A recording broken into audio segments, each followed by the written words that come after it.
Hello, everyone. Welcome back to the Classic Wrestling Cast, where we go in depth on classic wrestling. We are back today with Aaron Steinberg, as always. How you doing? I am doing good. And I was actually thinking last night about how the show is a classic wrestling cast.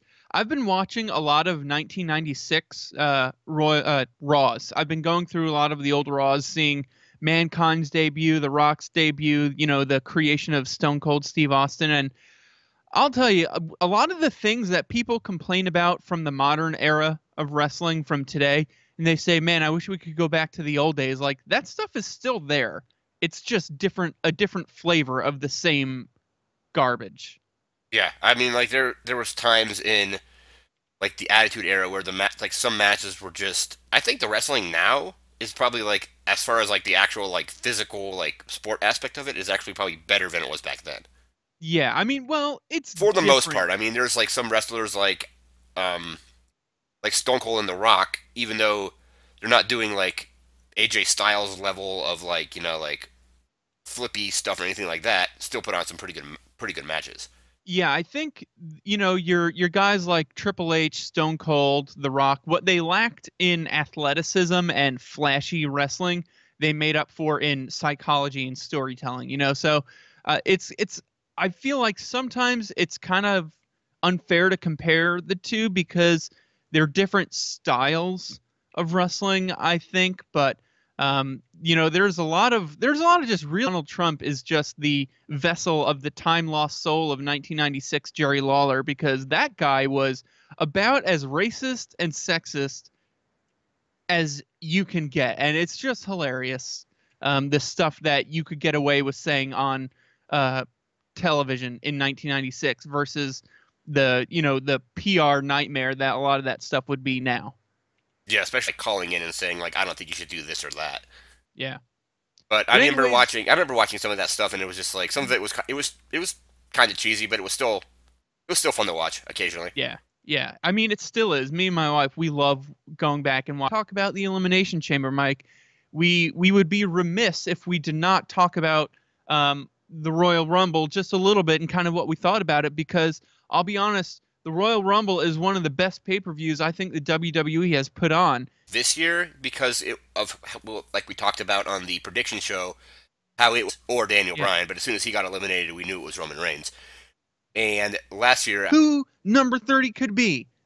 And then, bwana, bwana, it's Roman Reigns. And I had a few people over, and we all simultaneously, like our yeah, I think at that point it was like who was left? It was like Orton, Bray Wyatt, and then Undertaker, and Undertaker. Yeah. then he eliminates Undertaker, and people were just like, really?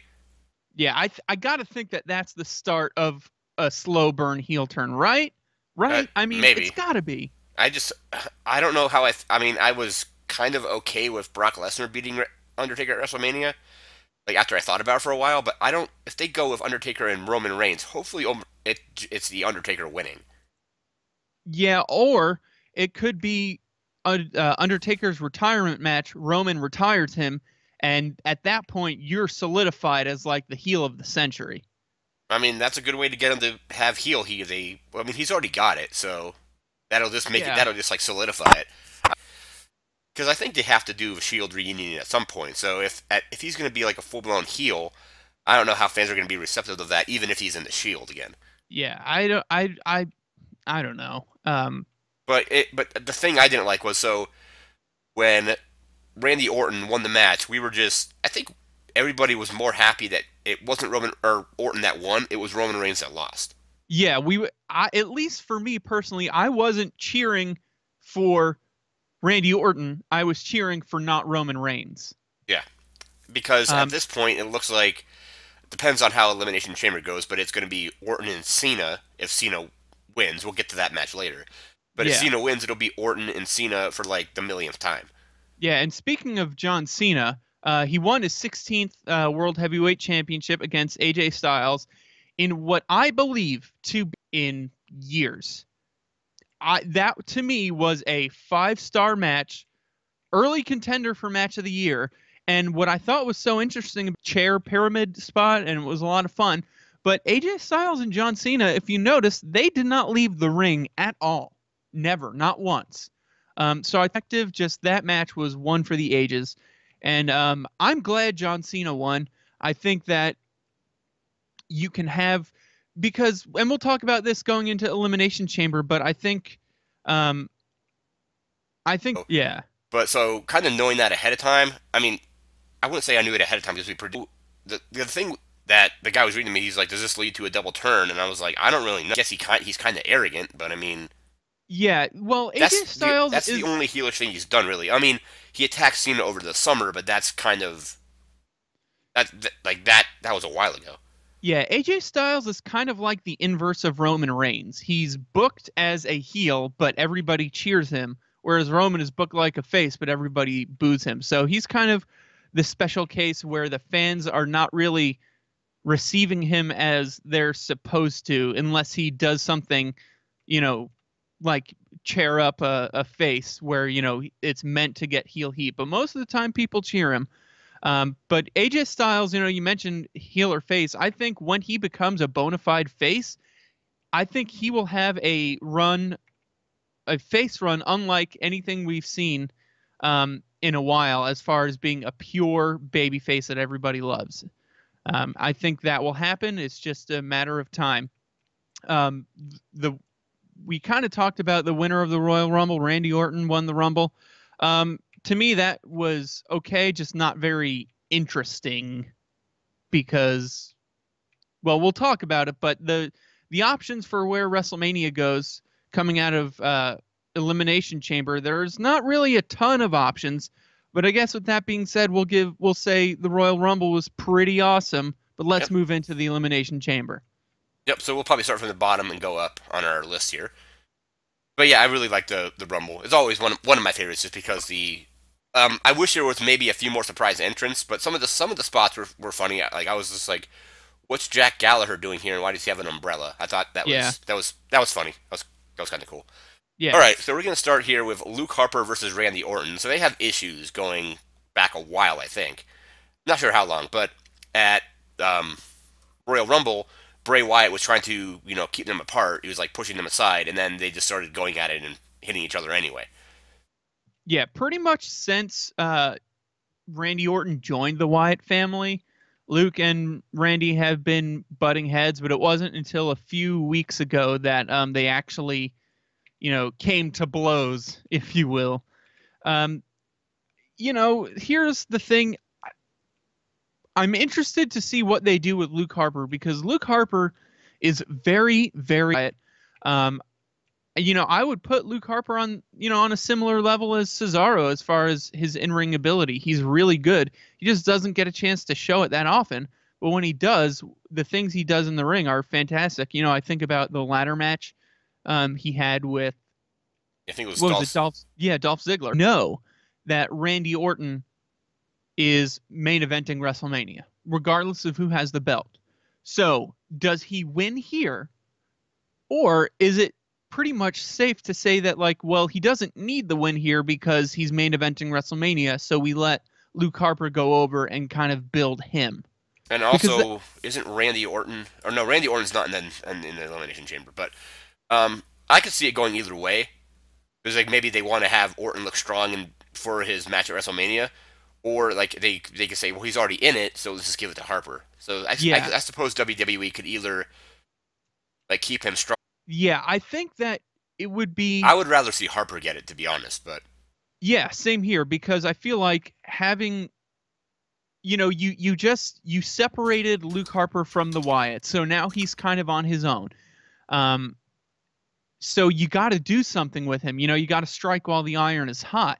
So I think giving him the victory here would kind of put him in a place to say, listen, I beat 12-time world champion Randy Orton. I should get a shot at the Intercontinental Championship or something like that. or Something so that he comes out with a victory and then is doing something. It's not like, okay, he's got this momentum from separating from the Wyatts and then he just is stranded, right, because you don't want that. That's kind of what happened to Dean Ambrose a little bit after the Shield split up. Reigns went straight into the main event. Seth Rollins got Money in the Bank, and then there was Dean Ambrose just kind of I mean, he not was really doing much. feuding with Seth Rollins, but then as soon as that feud was over, he was like onto like Bray Wyatt, and then going after the Intercontinental title, which he initially like didn't get for a while, Yeah, and there then was a period where he was just kind of treading water. yeah, and And then that's I think he probably like stopped treading it maybe around like WrestleMania like last year. Whenever or was that after? When was Roadblock last year? I think it was before WrestleMania, right? yeah, Because it was Roadblock was one he momentum. won Money in the Bank, then he got the title, and then he was working it with AJ Styles, and then he's kind of been on fire since then. And then I guess he's cooled off a little bit. Yeah, I would definitely love to see Luke Harper get the win here because, like I said, I think it would be a real shame if he has this momentum from splitting from the Wyatts and then he's just doing nothing. So I'm going to put my money on Luke Harper. Yep, yeah, me too. So we're gonna go with Luke Harper there. I'm just gonna enter that into the little not spreadsheet, but text document I have. EC 2017. Right, there we go. All right. So next up, we have Apollo Crews and Kalisto versus Dolph Ziggler. So we Oh, have snooze. a 2-on-1 handicap match. I don't really like. Is there a? I haven't really seen SmackDown. Is there a reason that this match is happening? Okay, so Dolph Ziggler turned heel Yep. Yeah, I saw that part. Or by I knew cheering of up that. Kalisto. And then basically, good guy Apollo Crews has been coming to the defense of Kalisto. And then on this SmackDown that happened a couple days ago, I just finished watching it. Dolph Ziggler, or what's his name? Daniel Bryan went up to Dolph Ziggler and was like, "What are you doing? You can't just hit people with chairs, even though that's what we do in the WWE, but you can't do it." Um, he didn't say the part about that's what we do, but that was what I was thinking. Like, what are you talking about? You can't do it. We do it all the time. It's WWE. But anyways, It's like the most iconic weapon in wrestling. yeah. Or it's Uh, like the go-to. It's not the go-to, but it's like the thing when you think of people getting hit with a weapon in wrestling. It's generally a chair. yeah, 99% of the time it's a chair. So Dolph Ziggler said, "You know what? I don't care about those guys. Well, in that case, you will fight them in a handicap match at Elimination Chamber, where literally nothing is at stake." Yeah, and even if Ziggler loses, he loses against two people, and Yeah. if he wins, like You know, I don't know. I mean, like he's had a lot of he had a lot of losses, which pretty much like caused the heel turn. I also think WWE probably just went through his Twitter account. this is a hard one to predict because Yeah, because you when have you 2-on-1, and then you also have Ziggler, who even if it is 2-on-1, he may cheat to win or something like that. yeah, and also you got to think about like what's happening to these people afterwards. Apollo Crews, since SmackDown Live, since the draft, he's really pretty much done nothing. Yeah, I mean he was Um, at the Rumble, but he got eliminated. So yeah, and then Kalisto had a small program with Baron Corbin, but that's it. So are they gonna kind of start giving Apollo Crews the push? Maybe SmackDown is lacking on faces, so it would make sense for. But at the same time, like, are they gonna start? They gave Dolph Ziggler this new attitude, this new heel persona. Are they gonna have him actually do something with it? I don't know. Another hard one to predict. yeah, and it really it's like I guess but it's like there's nothing at stake. So honestly, it's kind of like I really don't care who wins. Yeah, exactly. That's why I said snooze when you mentioned the match because there's really, outside of the story of good guy Apollo Crews coming to the defense of uh, Kalisto, there's really no compelling storytelling going on here. So I really don't care who wins. So I feel like, you know what? Let's just say Apollo Crews and Kalisto. Ziggler.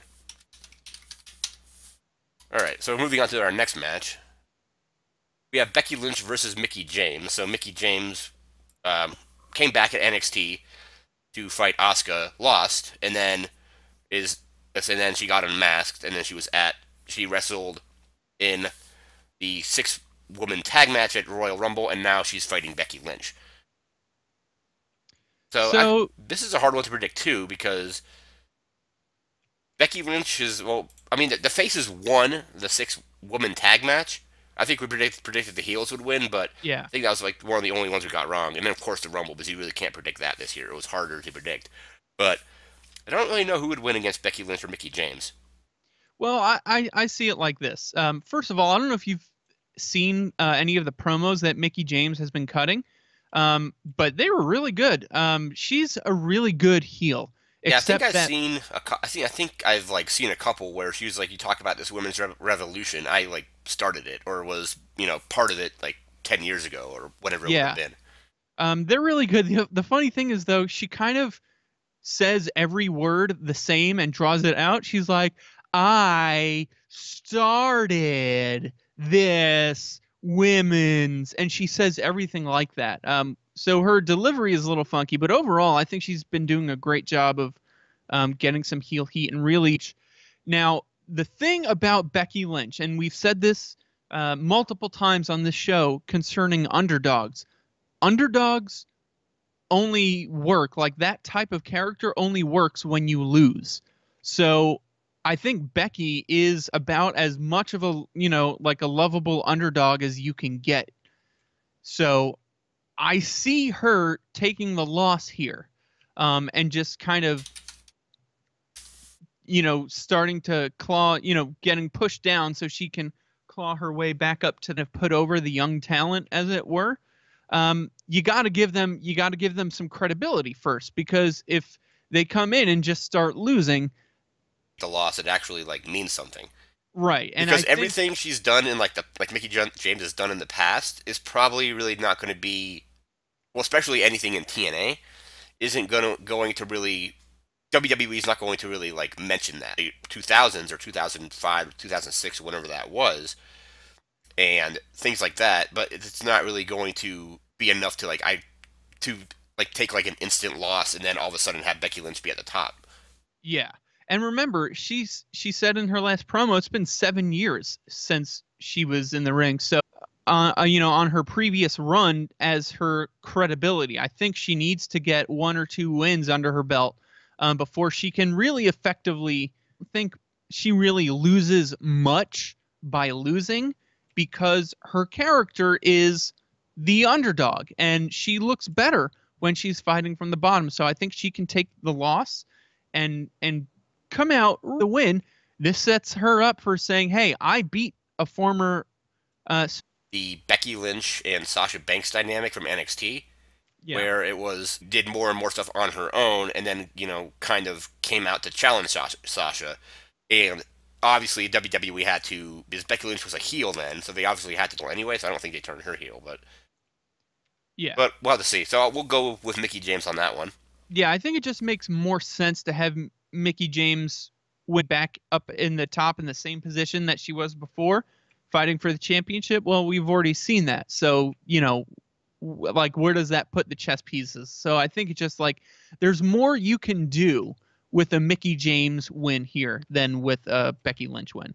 All right, sounds good. And speaking of Alexa Bliss, she's in our next match. So we have Alexa Bliss versus Naomi for the SmackDown Women's Championship. So they've been having some issues lately, and like have been basically Alexa winning.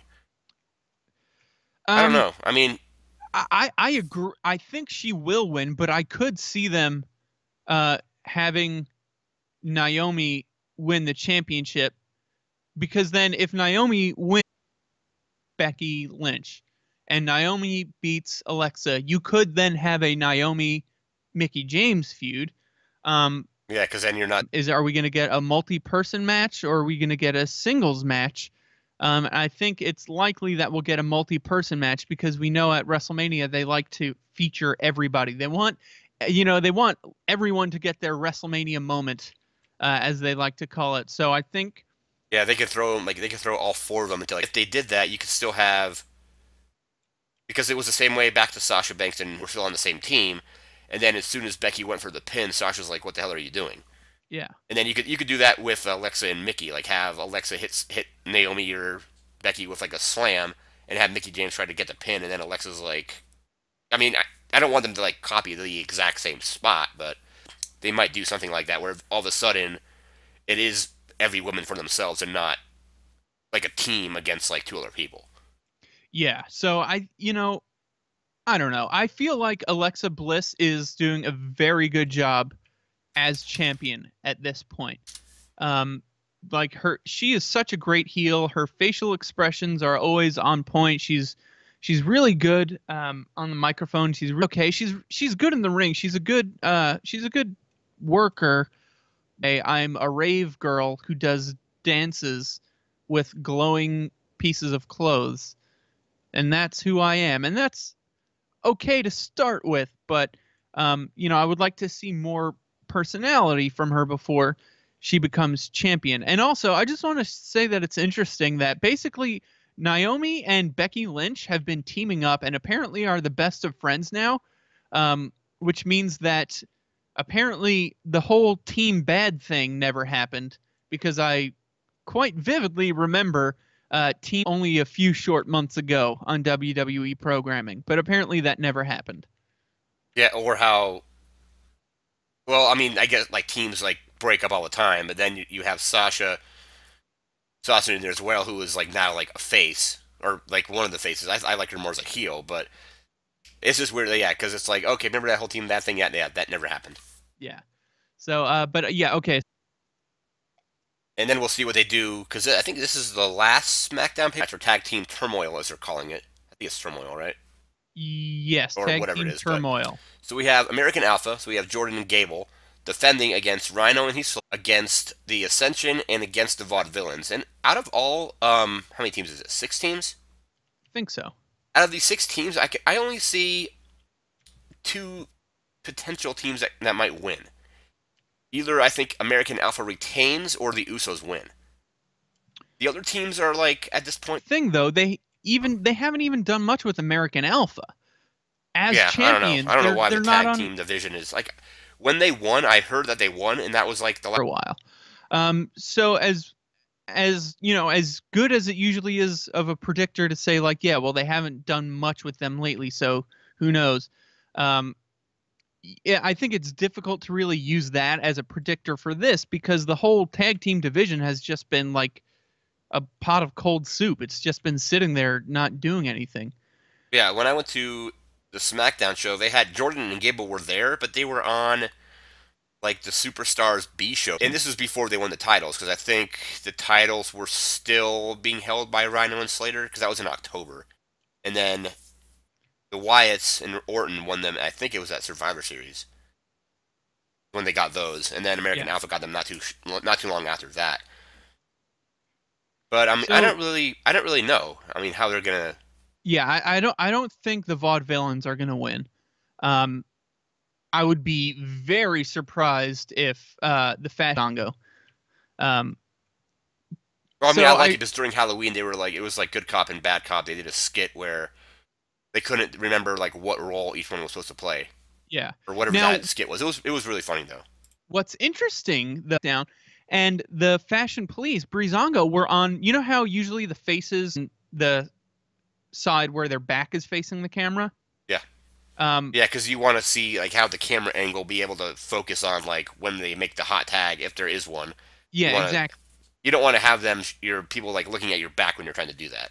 Right. So the Breezango was on the face side, and I thought that was super interesting, because usually, from what I can recall, Breezango is presented as heels. So I thought it was pretty interesting that they're presenting them as faces. Now that may be the Vaudevillains, so maybe they just put them on the face side because they already had 3 heel teams. I don't know, but I thought that was interesting. Or if it's all heel teams, they're just like, well, we got to put them somewhere. Yeah, well, except for pretty much American Alpha and Rhino, Beauty and the Man Beast, as Morrow likes to call them. They were the only real clear-cut face teams. But you're right. There's really only a couple of realistic options here, and that is American Alpha retaining, and then to me the other realistic option is the Ascension winning. They won the Tag Team Turmoil match, but actually because they won that match, it makes me think that they're going to take the pin, because classic WWE booking is whoever is going to win, or whoever is going to take the pin at a pay-per-view match gets the win on the show before the pay-per-view. So maybe you're right. Maybe it's just American Alpha and the Usos that really are the only two options. But even then, I'm going with American So underutilized, and they're probably like at least Gable is one of the probably best workers on the roster. best workers, and they're so charismatic. Yeah, I When mean they weren't and didn't like Gable approach Jason Jordan like right after Ty Dillinger was kind of like, all right, I'm done. It wasn't they weren't just like mashed together and didn't like they didn't or Jordan didn't want to work with him at all to start, and then they just became this awesome team over like it took them like several months. yeah, I it forgot how long was it was. It was like almost I don't think it was quite a year, but it was you had it was remember Ty Dillinger and like you said, Ty Dillinger and Jason Jordan were that team, and they had zero charisma. They were just jobbers. They broke up. Um, and we didn't really know anything of the personality of Jason Jordan. We had no idea who he was, and the same thing for Ty Dillinger. Um, and then bits of personality come from Jason Jordan. yeah. It And reminds me a little bit. I mean, without the personality part of a little bit of like the Rock and Sock connection. yeah, How they initially like I don't know if they were ever considered to be like friends like in kayfabe out there and like not want to tag in Foley or anything like that. yeah. So I think it's really awesome that Jason Jordan is part of a really over tag team because he's with being so I think keeping the belts on them, letting them show their personalities, they can be one of the best tag teams of our generation, hands down. Like you said, Chad Gable is so freaking talented that he could, I think now that Kurt Angle is in the mix, if to quote Scott Steiner, now that Kurt Angle is in the mix, you know what I'd love to see? I'd love to see Kurt Angle come in and kind of be their manager. That would be awesome. Yeah, that'd I be really don't cool. think it'll happen, but And bring back the entire like Team Angle thing or whatever that was. yeah. I don't think it'll happen, but it would be really nice if it did. But anyway, that's just a really super long-winded way of saying that I hope American Alpha retains, and that is my prediction. All right, we got them down. Moving into our next match, we have Nikki Bella versus Natalia. This is just a singles match. Natalia that attacked you or whatever it was, Yeah. or something like Uh, that. it's based off that, and then over the past couple months, Natalia and Nikki Bella have been feuding in, which is pretty. It's pretty solid when you think about it. There's basically three storylines going on in the SmackDown Women's division, which is awesome considering that we can really only get one on Raw. And and now I'm here to tell you that the story is good. Um, Talia told Nikki Bella that if she weren't married, if Natalia wasn't married, that John Cena would be with her instead. So like there's been some pretty intense with each other. Like they were hitting each other pretty hard. I remember they had one pull apart brawl. It was pretty intense. So it's been a good story overall. And then perhaps she can go on as a credible person to face. Carmella turned heel and attacked her, and then Carmella's like, "Oh yeah, it wasn't me that attacked you. It was Natalia." And then I think there was like some program where Natalia was like cutting a promo on. Pretty much nonstop. And Nikki Bella hasn't really done much. So At this point, she's there to like put over the other women, essentially. yeah, which is fine, dude. And she can do well with that because she is like a veteran. She's been in the WWE for a while, like a pretty like I don't know how long, but she's been there for a long time. She's been there for a long time, and she can work. Like she can put on matches. The matches that she's had with Charlotte were incredible. So I think like having her as a ring general who can put over the young talent and kind of help the new incoming women kind of make sure they have good matches, as well as Mickie James can fill that role as well. I think that's a pretty good spot to be in when you're making 6 figures a year and Yeah, and then doing what she does. Also have it to where she's like a former champion, so if she takes a loss from somebody, it at least means something. Yeah. So Or yeah, I mean, it means something, but then WWE still has to build that properly coming out of that as well. So sometimes they don't, but yeah, I mean, it really all depends on like what they do after the win or the loss itself is kind of how they use that to launch the next chapter of the story. So all right, so we're gonna move. Yep, we got her down. So I think we're going to move into our main event. So we have John Cena. This is the Elimination Chamber match. I don't know if there's going to be any other matches featuring the Chamber beside this. Tag team, the Elimination Chamber in the main event, and as well as a tag team match. But we have John. So John Cena is defending it against everybody else. I don't want to see John Cena lose the title and then somehow gain it back at WrestleMania to break the record, because that just seems like it's too quick of a turnaround. But I really also wouldn't mind seeing AJ Styles regain it and then face Orton, because I think AJ and Orton would. To main event WrestleMania against anyone, really. I think John Cena does. I think AJ Styles has that drawing power. But for sure, I don't think that... What's his name? Randy Orton. I don't think that he has the star power. I just don't. I don't think that... I don't see a singles match with Randy Orton really having the draw power that they need. And that is why I think we are going to get a multi-man match as the main, or maybe. Okay, yeah, and I know I was reading that Vince doesn't like to do like the main event have it be a multi-man match one year and then follow with another multi-man match. So last year was a singles match, so they can obviously do a multi-man match this year and not have it be like a what was it?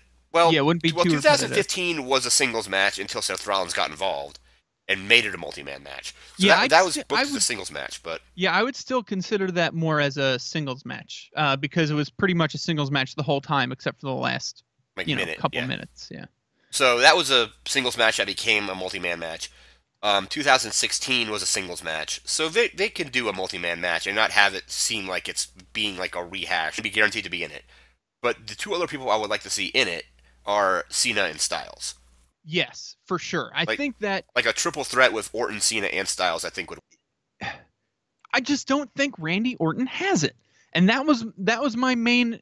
The only problem I had with him winning the Rumble is like, who is he going to go against? John Cena? Is he going to go against Bray Wyatt? Like, who are the people that Randy Orton is going to go against? Orton and Cena and Styles, they can have a triple threat with AJ, Cena, and Orton. They can have a triple threat with Wyatt, Orton, and Cena. Like, the possibilities are endless. The only people who I don't think are going to come out of this Elimination Chamber match alive are The Miz and Baron Corbin. As much as I hate to say that I think The Miz is going to lose, it's just like either, unfortunately. Yeah, because he's basically, I mean, he's like on like the upper mid card, like pretty much like right below the main event. So right. I don't think they're going to Continental title. You probably need to build you up more in the world title picture before we put you in the main event. Right. Even though he's already been in the main event in WrestleMania against Cena, was it like 2011 maybe? Yeah. I don't remember which one it was. Yeah, it was a while back. 12 WrestleMania. Yeah, so it's like he's not there yet. But he will be for certain. He will be. I just don't think. And then I don't really see just yet. Gonna have him go in as the Intercontinental Champion into a world title match. Don't know who. It's they always give us the Intercontinental Championship ladder match or some sort of multi-man Intercontinental Championship match. Yeah, it sucks because I would to win the match because, like I said, he is SmackDown's top face at this point. So it would be nice for him to actually be a believable contender to win, but because it's just he doesn't really have a shot to win. Yep. Some kind of weirdness happening with Styles, where Styles is like it's maybe like a double pin or some kind of weird finish. Where Cena retains, but Styles has like the option to. John Cena retains, but there's some sort of chicanery that leads to a multi-man match. So whether that is Wyatt, I definitely think we're getting a multi-man match at WrestleMania for all the reasons that are. And regain it at Mania to actually beat the record as well. But yeah, like a month later, you win it back. Yeah, that would be essentially like what they did with Charlotte and Sasha with the women's title, even though I think it was longer than 2 weeks. Cena retaining, but AJ having some kind of valid argument to why he thinks he should either should have won or why he should be going to WrestleMania to try to get. To me, he is beyond a shadow of a doubt the best professional wrestler in the world right now. And I think that he needs to be in the main event of WrestleMania just because, like, the dude is so over. Like, like when you work hard enough, people will like you. You know, this is what happened with, people can see that he's good at what he does, and people like that, you know? Yeah, and it was kind of like when Seth Rollins came back, Payback last year or Extreme. I forgot which one he came I back. think He it was Payback. pedigreed. Yeah, came back like really good. So he basically had to come back and just cut this huge heel promo to be like, no, don't cheer me. Yeah. And then it still really didn't work. People eventually just cheered him. They actually pushed him as a face, dude. He could have had a face run on the Shawn Michaels level of face runs. Like, there's I think it's a lot less worse than they thought it was. So I think some people are saying he might be right. He still should be good for WrestleMania. yeah, that's Hopefully. what I have heard. But I don't know. But now, like, if that's the case, they might just be like, all right, let's build up the injury angle to make it look worse. So when he comes back to wrestle Triple H, he could be like, oh, he's wrestling hurt. And then when he beats Triple H, he's like, I beat Triple H on a bad knee or something like that. And for a different time. All right, so we are going with John Cena to retain, and then some kind of weirdness happening with something leading into like a triple threat or a fatal four-way later on at WrestleMania. Yeah. So I seven think matches. that is what's going to happen. All right, that's 7 matches, and we have 7 predictions typed into this prediction show. Why don't you tell people about your comic podcast and where they can find you? If you like pop culture, TVs, comic books, if you like TVs, what does that even mean? If you like television shows, movies, comic books, pop culture, come join us on the comic book show. It's just me and my 2 buddies having a good. Wrestling, but we'll definitely be going to be doing WrestleMania. Well, I think they're you can't talk about Fastlane predictions without talking about, but who knows? Yeah. Who knows where the time will be? Yeah, I think we should. If we have time, we should be able to get that one in. I don't think it should be that. I mean, we threw this show together in like just a few days because Yeah. I was like, oh yeah, Royal or Elimination Chamber is happening like this week. We better do a show. It feels like the Royal Rumble happened this past Sunday. It's so weird. Yeah, and I think it'll be 2 weeks this Sunday, right? Because it was like not the last day in or January, like the last day or two. Yeah, it feels. Yeah, the Rumble from like last year was maybe more close to toward the middle of the month. So it felt longer between pay-per-views, but I don't really know. The whole 2 pay-per-view brands is just kind of weird, but it is what it is. Yeah, I think it's what they did with the original Raw the other month, and then they started going to the let's do 2 pay-per-views a month kind of thing. But if you have the WWE Network, you're not really having to pay extra for them. You just get them. You just get them, and you can watch them whenever you want. So you've got nothing to complain about. Yep. All right, so that's going to do it for this episode. Thanks again for coming on. No problem. Thank you for having me. It's always a pleasure. All right, so I want everybody to take care, and we'll talk to you probably maybe in a few weeks for Fastlane or whenever that is. Yep. All right, see ya.